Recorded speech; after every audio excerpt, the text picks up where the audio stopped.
Welcome back. Look at the sunsets around the region. I've seen prettier, but I've also seen worse. Those scattered clouds made it look especially nice over Dublin right now. Those temperatures not too bad, but notice the winds have definitely gotten a little stronger. Also good to see the numbers are back in. So things have been restored with the local data stations. That's awesome to see. As for the radar itself, that's quiet for now. We'll be a little more active later on. Probably won't happen while the calendar still says Thursday. I expect this to move in after midnight. A lot of it probably going to be tomorrow morning. We'll get into all that in just a second. Here's this evening. Not a bad one if you had outdoor plans. It'll be a little cool as we get into tonight, but definitely not as chilly as the past few. That added cloud cover and the wind coming in out of the southwest, keeping things warmer. A low of only 57 for us in Macon tonight. Those wind gusts do get pretty strong though as they push 30 miles per hour through the overnight hours tonight. I wouldn't be surprised if a lot of these 55s are 56s, maybe a few more 57s in there, because things are going to be very humid as we begin our Friday, right? We have this cold front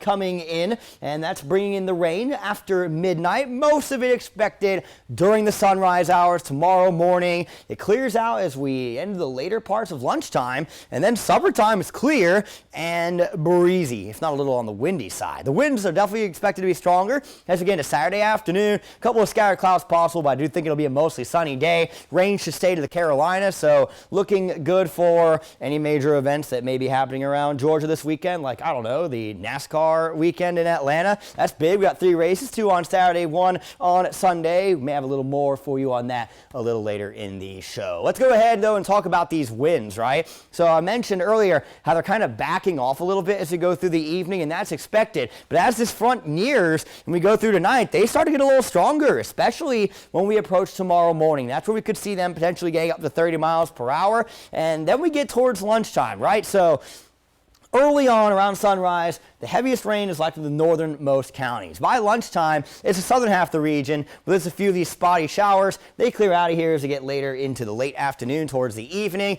and we're looking pretty good by supper time. This wind calms a little bit tomorrow night, but then you're going to see it suddenly pick right back up again as we get into Saturday afternoon. I've been mentioning all week how Saturday is going to be a windy day. I think these gusts are not doing it justice in terms of these numbers here. We could see gusts 30 to 40 miles per hour Saturday afternoon. Sustained speeds ranging from about 10 to 20 to 25. So here's the rain totals. I mentioned the wet spots like in the northern counties. There you go. Sparta at ½ an inch. Most of us keeping that under 1/10 of an inch. 70 degrees for tomorrow's high. Wind out of the west-northwest gusting to 30 miles per hour, becoming more northwesterly overnight. And here are those temperatures around the region. Should be a pretty good day tomorrow, still in those low 70s. Your extended forecast is coming up in 10 seconds.